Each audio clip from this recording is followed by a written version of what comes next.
Fala pessoal, aqui é o Maurício e hoje nós teremos plano piloto com os 4 mapas que vão te surpreender.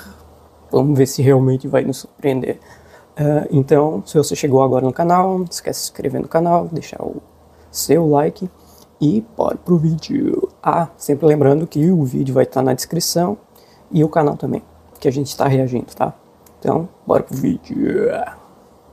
Nesse círculo vive a maioria das pessoas do planeta Terra. Mais gente mora aqui do que no resto do planeta. E esse é o mapa dos países com seus tamanhos reais, sem estar esticados como em muitos mapas que a gente vê por aí. Falando em tamanho, a África é muito maior do que a gente pensa. Perguntando para pessoas aleatórias, a maioria acha que a parte maior da África fica no hemisfério sul, que nem aqui a América do Sul. Mas na verdade, não. Pois é. Apesar de olharmos direto para mapas, tipo esse daqui, tem algumas coisas que passam desapercebido. Então aqui vai 4 tipos de mapas que vão te surpreender. Vamos ver.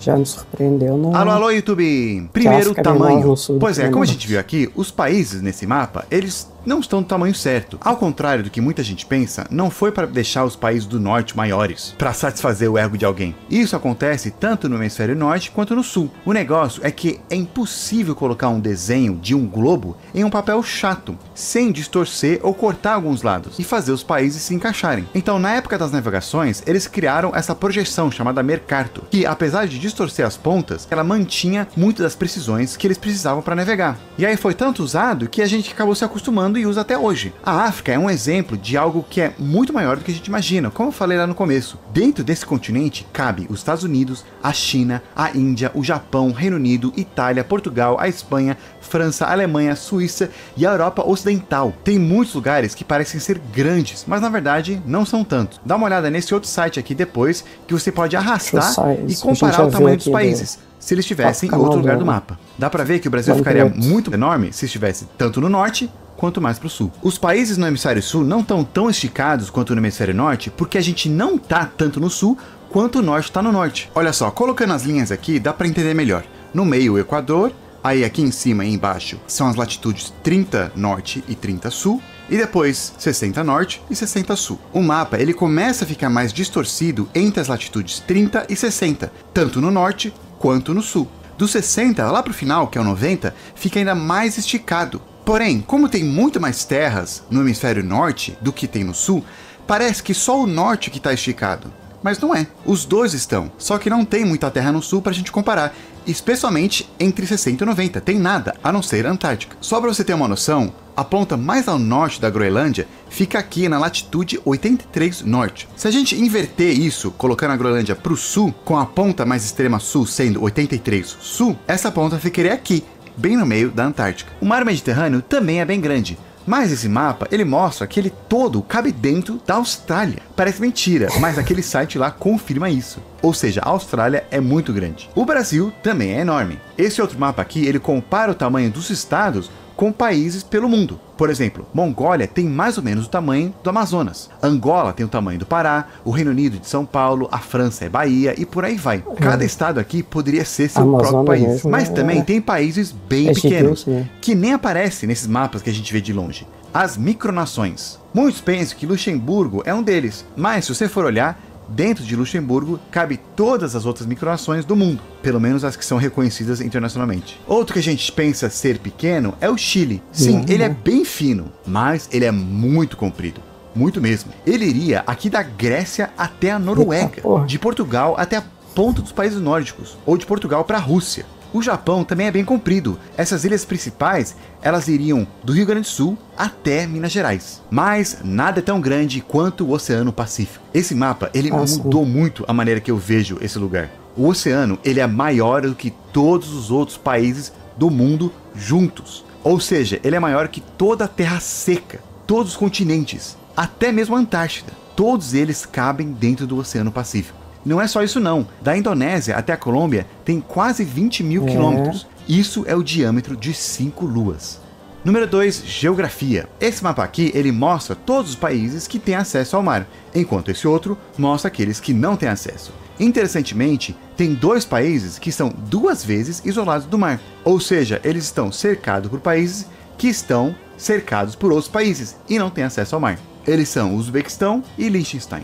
Aqui nas Américas, os únicos que não têm acesso ao mar são os nossos vizinhos, a Bolívia e o Paraguai. A gente sabe muito bem que eles são nossos vizinhos, mas quem são nossos vizinhos por mar? Tipo, se você fosse por uma praia, qualquer praia aqui do Brasil, e aí fosse reto, navegasse em linha reta, qual país que você ia chegar? Esse outro mapa aqui responde essa pergunta e eu achei muito legal. Os nossos maiores vizinhos, do outro lado do Oceano Atlântico, é Angola e Namíbia. Mas também tem outros, como Camarões, Guiné Equatorial, os Congos e a África do Sul. Então a próxima vez que você estiver em uma praia, olhar para o horizonte, dá um alô e você já sabe para quem que é. Mas e se você dá um alô para baixo, quem que vai estar do outro lado? Aí a gente tem esse outro mapa que responde essa pergunta. Ele mostra em vermelho quem que está diretamente embaixo de nós, ou seja, do outro lado do planeta. E não é o Japão não, como muitas pessoas pensam. Até eu já pensava assim. A maior parte das coisas que ficam do outro lado do Brasil é somente mar. Mas a gente também pega quase a Filipinas inteira. Dá pra ir nesse outro site aqui e também ver melhor. Você consegue ir arrastando e ver onde exatamente você sairia se você fosse para baixo, saindo do outro lado do planeta. Terceiro tipo de mapa é população. Focando em população, também dá para ver várias coisas diferentes e muito interessantes. Uma delas é essa que eu mostrei no começo do vídeo, que tem mais da metade da população morando somente dentro desse ciclo aqui. Mais parecido com isso, também tem esse outro mapa que divide o mundo em dois. Se eu não me engano, isso é no mundo todo, assim, que a maior parte da população vive em região litorânea, né? Então, o Brasil, muito pela colônia também, acaba sendo assim, mas no mundo todo é meio que isso, com assim. 4 bilhões de pessoas em cada cor. Também é legal esse outro mapa que dividiu em 4 vezes, cada cor tendo 2 bilhões de pessoas. Todos esses mapas nos ajudam a ver os lugares que têm mais pessoas e aqueles que têm menos. E como que a gente está espalhado pelo planeta. Outro que também faz uma coisa parecida é esse aqui, só que ele faz de uma maneira diferente. Ele dividiu o mundo nos 4 quadrantes, com a linha do Equador, separando o hemisfério norte e sul, e o meridiano de Greenwich, separando o leste e oeste. E aí ele colocou a porcentagem de pessoas que vivem em cada canto.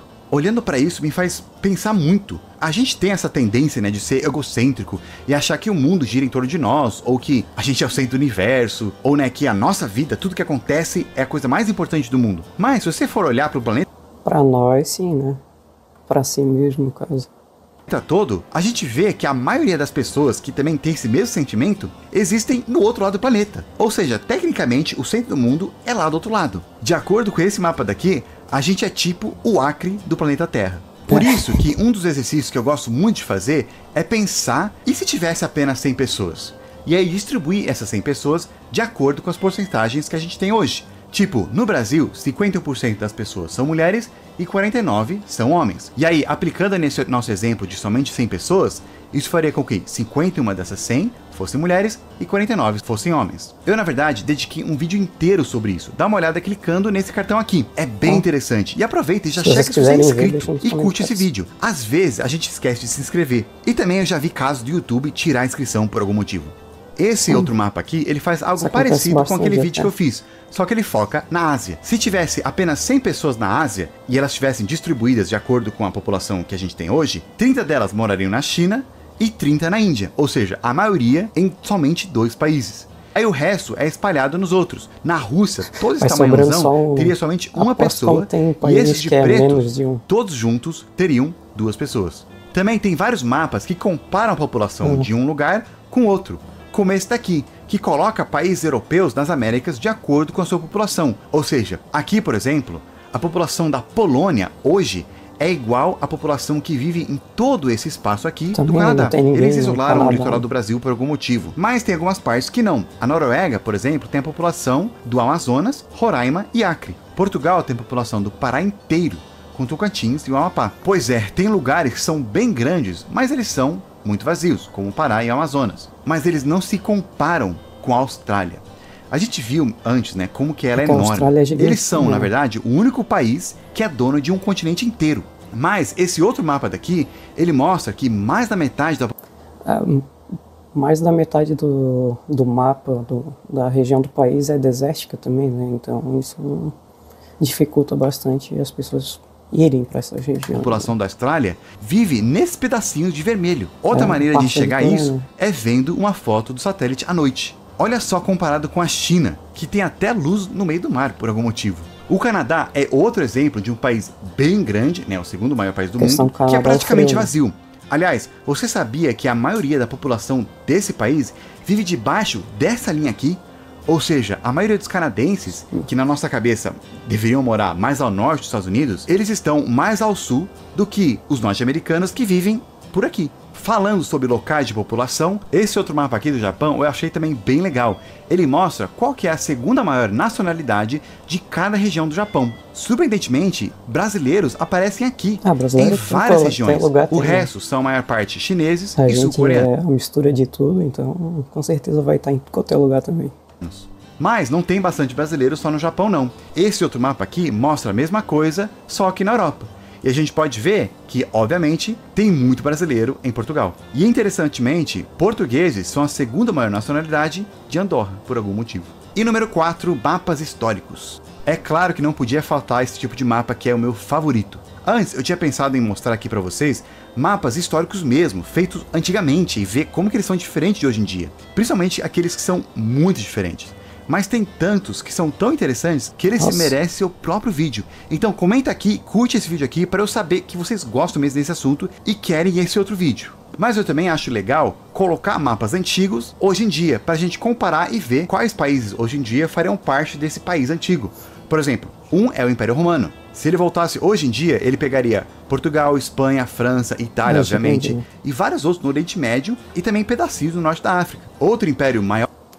mas pensar no auge do Império Romano também, né? Porque tem diversos tamanhos, né? O máximo que ele chegou realmente foi abissal o tamanho. Maior ainda foi o Império Mongol, que na verdade foi o maior império terrestre da história. Sim, até mesmo maior que o Império Russo. Aqui estão os números para você comparar. Se ele voltasse hoje, talvez ele teria a capital lá na Mongólia, ou na China, já que muito do centro desse império foi lá na China. E ele levaria todos esses países com que estão aqui no centro da Ásia, as Coreias, o Irã, grande parte da Rússia, pelo menos a parte mais populosa, e as pontas seria a Turquia, Ucrânia e até os países bálticos. Com certeza, se esse império voltasse hoje em dia, ele seria monstruoso, tanto economicamente quanto militarmente. Bom, um detalhe que provavelmente ele não vai abordar aqui porque é um vídeo sobre outras coisas, mas o Império Mongol ele conquistava e já ia para outra região, ele meio que saqueava e etc. E já ia para outra região e outra região. Sempre eles tinham o cavalo como um dos domínios, né? A arquearia montada no caso, né? Então eles acabavam conquistando muitos lugares, mas eles não permaneciam na região, né? Então era meio que conquista e perdia, conquista e perdia. Isso fez com que eles conseguissem conquistar, digamos assim, ou atacar e saquear regiões enormes, né? E é isso, por isso que chegou a um ponto. E aproveitando, também, né? Falando de impérios grandes, não podemos deixar de mencionar o Império Britânico, que foi o maior império da história. Ele administrou partes diferentes em épocas diferentes. Por exemplo, quando ele chegou no seu tamanho maior, ele já não controlava mais os Estados Unidos. Mas, se ele voltasse hoje em dia, com tudo que ele já conquistou, ele levaria a maior parte da América do Norte, da África, Austrália e o sudoeste da Ásia. Aliás, falando nisso, eu encontrei esse outro mapa aqui, recente, que ele fala todos os países que já, em algum momento da história, sendo o país atual agora, ou seu antecessor, foram invadidos pelo Império Britânico. E quais que não foram. E o Brasil tá na lista dos que foram invadidos. Eu fiquei surpreso porque eu não sabia que a gente já tinha sido invadido pelos britânicos uma hora. Bem, ele não foi invadido da maneira que a gente imagina a maior parte das vezes, mas teve algumas briguinhas aqui e ali, que envolveram tropas britânicas, e ocuparam algumas cidades aqui no Brasil. E isso, gente, ignorando a influência política que os britânicos tiveram no governo do Brasil. Teve uma ocupação que aconteceu lá em 1595, quando Portugal fazia parte da União Ibérica, e a Espanha estava em guerra contra os britânicos. Eles vieram para Recife e ocuparam lá por um mês. Mas também teve um outro caso menos conhecido um pouco antes. Em 1591, o comissário britânico Thomas Cavendish, com alguns piratas, eles invadiram a cidade de São Vicente e Santos e ocuparam por 3 meses. E também teve aquela briga entre o Brasil e os britânicos nas fronteiras lá de Roraima. Alguns também talvez contam aquela vez que aconteceu lá na Ilha Trindade. Se o Império Britânico voltasse hoje, a gente já sabe quem seria o monarca líder de tudo isso. Mas e de outros impérios no passado? Essa pergunta já é mais difícil de responder. Por exemplo, voltando para esse mapa daqui. Se o Império Romano voltasse hoje em dia, quem seria a pessoa que teria a melhor alegação para ser o imperador romano do século XXI? Será que tem alguém?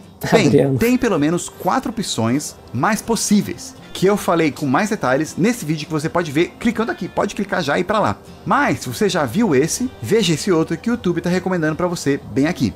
Tem muitos mapas que a gente também pode falar aqui. Quem sabe eu faço uma outra parte 2, dependendo de como vai ser os likes e comentários desse vídeo aqui. Obrigado por assistir até o final e por enquanto eu vou ficando por aqui. Nos vemos na próxima. Então, pessoal, chegamos ao fim do vídeo. Muito bom o vídeo do plano piloto, né? Muito bem trabalhado, muito bem estudado. E é interessante, né? Estudar as partes de mapas e etc. traz história junto, né? Então é interessante como o mapa, como a geografia e a história estão interconectados, né? E a política também. Enfim. E é isso, parabéns pelo vídeo, o plano piloto. E obrigado por assistirem até aqui. E até a próxima. Tchau!